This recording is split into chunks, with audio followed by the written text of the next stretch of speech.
सातवीं चीज है पॉजिटिव सेल्फ डिसिप्लिन, ये भी बहुत जरूरी है। Winners know that achieving goals requires hard work and persistence, they are willing to put in efforts and make sacrifice when necessary. Self discipline is must for cultivating habits that are conducive to success through consistency, perseverance and adherence to a discipline regimen. Individuals can incrementally move closer into their goals. जब self discipline आपका अच्छा होगा, self discipline, देखिए discipline का मतलब क्या है? Discipline आपने सुना होगा, बचपन से आप इस लफ्ज को सुनते चले आ रहे हैं। क्लास में डिसिप्लिन होना चाहिए, आपके कामों में डिसिप्लिन होना चाहिए, आपके वर्क लाइफ बैलेंस है इसके अंदर डिसिप्लिन होना चाहिए। ये चीजें डिसिप्लिन है क्या? डिसिप्लिन का बहुत छोटा सा मतलब ये है to do what needs to be done even in extreme conditions. Discipline का यही मतलब होता है जो चीज करनी है वो करनी है, हालात चाहे कैसे भी हो। अगर आप अपने अंदर पॉजिटिव सेल्फ डिसिप्लिन बिल्ड करने में कामयाब हो गए तो आपका विनर्स एटीट्यूड डेवलप होगा और आप बहुत ज्यादा आगे चले जाएंगे। बहुत ही मशहूर एग्जांपल है कोबी का, बहुत ही जबरदस्त ये बास्केटबॉल प्लेयर थे, अभी ये लेट हो गए, इनका इंतकाल हो गया, दुनिया से चले गए, लेकिन इन्होंने अपनी जिंदगी में जो भी कामयाबी हासिल की उसका एक ही लफ्ज ये बताते थे कि डिसिप्लिन। मैं जितनी मेहनत करता था, जितने एफर्ट्स लगाता था, इन्होंने कहा वो एफर्ट्स किसके लिए लगाता था? ताकि लोगों को ये न लगे। ये हमेशा देखिए, इनका एक वाकया बहुत मशहूर है कि एक नया बास्केटबॉल प्लेयर था, वो कोबी के पास जाकर कहने लगा कि मैं तुम्हारे साथ प्रैक्टिस करने वाला हूँ। तो कोबी ने कहा कि कल 4 बजे आ जाना, हम लोग जो है साथ में प्रैक्टिस करेंगे। जब वो जो नया बास्केटबॉल प्लेयर था, फ्रेशर था, वो 4 बजे अपनी आंखों को मलता हुआ ये फील्ड पर पहुंचा कि मैं उनके साथ प्रैक्टिस करूंगा, तो ऑलरेडी कोबी वहां पर जो है अपना पसीना निकाल चुके थे। यानी वो 4 बजे से पहले आकर प्रैक्टिस शुरू कर चुके थे और फिर उस बंदे ने 4 बजे से कोबी के साथ प्रैक्टिस करना शुरू किया और वो थक कर जब बैठ गया, उसके भी 1 घंटे बाद तक कोबी प्रैक्टिस करते रहे। तो कहने का मतलब ये है क्या? अगर आपको लाइफ में कोई पोजीशन चाहिए, आपको आगे बढ़ना है, तो आपको उस फील्ड में अपना 100% देना पड़ेगा, सेल्फ डिसिप्लिन के साथ काम करना पड़ेगा, मेहनत करनी पड़ेगी, एफर्ट्स लगाने पड़ेंगे, तब जाकर आप आगे बढ़ोगे। उसके बाद है positive self control. Winners are in control of their lives. They know they have choices and they take responsibility of their choices they make. They understand that they are in charge of their own happiness and success. देखिए, होता ये है कि हमें कभी कभी success इस वजह से नहीं मिलती है क्योंकि हम हमारी कमान और हमारी लगाम किसी और के हाथ में रखते हैं और वो हमको कंट्रोल करते हैं, जिसकी वजह से हम जिस डायरेक्शन में जाना चाहिए, जो एफर्ट्स हमें लगाने चाहिए वो नहीं लगा पाते क्योंकि हमारा पूरा कंट्रोल किसी और के हाथ में। जब तक आपका पूरा कंट्रोल आपके हाथ में नहीं होगा और आप अपना कंट्रोल सिर्फ एक जात को दीजिए, वो है आपका खालिक और मालिक, वो है आपका परवरदिगार, वो है आपको पैदा करने वाला, उसके हाथ में सिर्फ आपका कंट्रोल होना चाहिए। अगर कोई दुनिया में आदमी है जो आपको कंट्रोल करता है और आप ये समझते हो कि वो कंट्रोल इस तरीके से मुझे कर रहा है कि मेरे आगे बढ़ने में मुझे तकलीफ हो रही है, तो आपको अपना कंट्रोल अपने हाथ में ले लेना चाहिए। अगर आपके पास पॉजिटिव सेल्फ कंट्रोल, देखिए सेल्फ कंट्रोल का मतलब ये भी नहीं है कि कभी कभी घोड़ा बेलगाम हो जाता है, बेकाबू हो जाता है तो वो नुकसान देता है। पॉजिटिव सेल्फ कंट्रोल का मतलब ये हरगिज नहीं है कि हम हमारा कंट्रोल हमारे हाथ में ऐसा ले लें कि हम सोसाइटी के लिए, मुआशरे के लिए, अपने घर वालों के लिए फायदामंद साबित होने के बजाय नुकसान की चीज साबित हो जाए।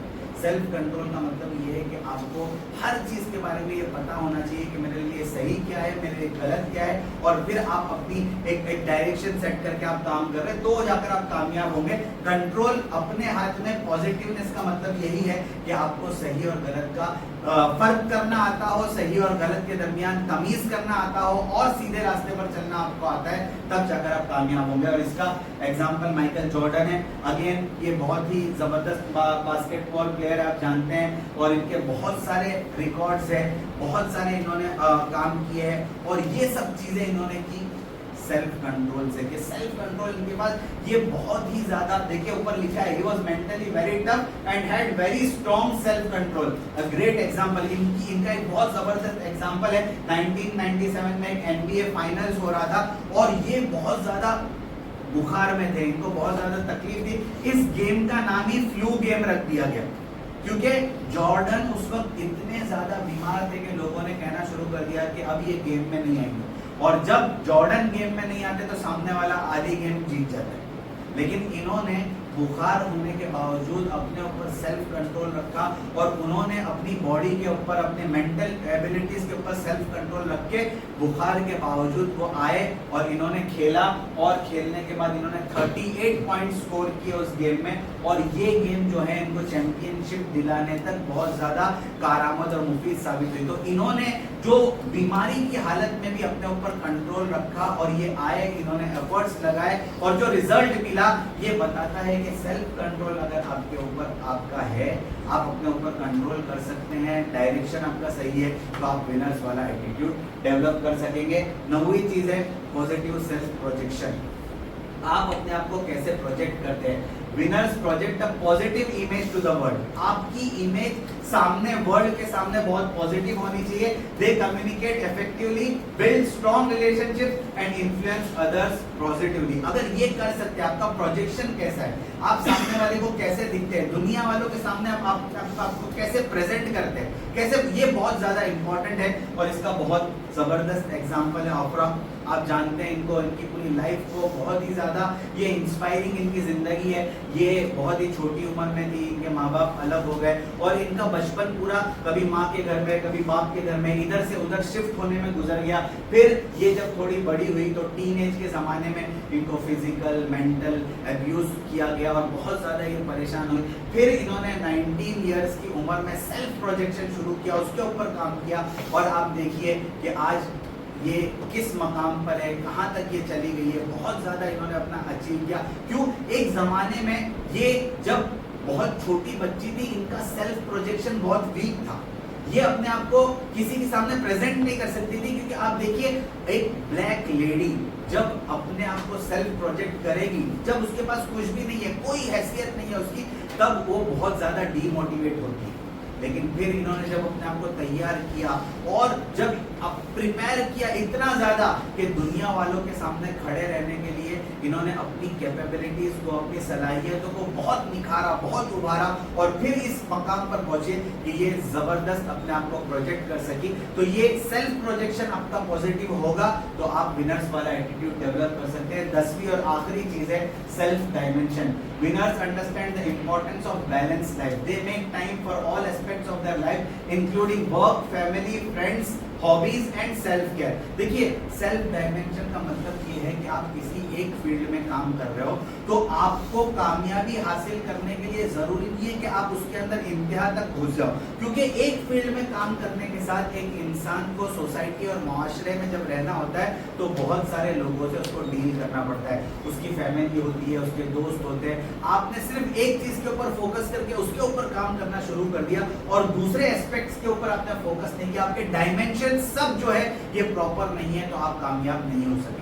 और इसके लिए जो एग्जाम्पल है वो नाम नहीं दिया गया है। उस एग्जाम्पल में एक बहुत बड़े सर्जन थे, और ये सर्जन अपनी फील्ड में बहुत ज्यादा माहिर थे। वो इतने ज्यादा माहिर और कामयाब हो गए अपनी फील्ड में कि उन्होंने अपनी कामयाबी को अपने सर पर ऐसा हावी कर लिया कि वो अपने इर्द गिर्द के दूसरे रिश्तों को, दूसरे डायमेंशंस के ऊपर फोकस नहीं कर सके, जिसकी वजह से फिर उनकी कामयाबी खुद उनको चुभने लगी, उनको इफेक्ट करने लगी। उनकी फैमिली लाइफ डिस्टर्ब हो गई, उनके बच्चे डिस्टर्ब हो गए, हर चीज डिस्टर्ब हो गई। और फिर जो वो कामयाबी पर आगे बढ़ते चले जा रहे थे, सब डायमेंशंस के प्रॉपर ना होने की वजह से वो फिर पीछे आने लगे। उनको एहसास हुआ अपनी गलतियों का, और फिर सही वक्त पर जब गलती का इनको एहसास हुआ तो इन्होंने अपनी जिंदगी के हर पहलू के ऊपर फोकस करना शुरू किया, वर्क लाइफ को बैलेंस करना शुरू किया, और फिर दोबारा जब सब डायमेंशंस को इन्होंने दुरुस्त किया तो ये सही पोजीशन के ऊपर काम करने लगे। तो कहने का मतलब है ये सब चीजें जो है सेल्फ रिलेटेड है, पॉजिटिविटी से रिलेटेड है। इनके ऊपर अगर हम फोकस कर सके तो हम कामयाब हो सकेंगे। ये 10 चीजें हैं, फिर से एक मर्तबा नटशेल में इसको देखिए। पॉजिटिव सेल्फ अवेयरनेस का होना बहुत जरूरी है, उसके बाद positive self image, positive self esteem, positive self expectation, positive self direction, positive self motivation, positive self discipline, positive self control, positive self projection and positive self dimension. इन चीजों के ऊपर अगर हम फोकस करते रहे ऊपर से नीचे तक सीक्वेंस के अंदर, तो हम बहुत ज्यादा कामयाब हो सकेंगे। विनर्स वाला एटीट्यूड डेवलप कर सकेंगे, विनर्स वाली साइकोलॉजी अपने अंदर पैदा कर सकेंगे। और ये शिव खेरा साहब का बहुत ही मशहूर कोट है, आपने पहले भी सुना होगा, यू कैन विन किताब में, winners don't do different things, they do things differently. तो आपको इसके ऊपर फोकस करके काम करना है। इन सब चीज़ों के ऊपर अगर आप साइमल्टेनियसली काम कर सके तो आप विनर्स वाला एटीट्यूड डेवलप कर सकेंगे। उम्मीद करता हूँ कि इन चीज़ों पर हम अमल करेंगे, अपनी ज़िंदगियों में इसको अप्लाई करने की कोशिश करेंगे और विनर्स वाला एटीट्यूड डेवलप करने के बाद जो है हम अपनी ज़िंदगी को ज़्यादा से ज़्यादा कामयाब बनाएंगे। Thank you very much. जज़ाकल्लाह।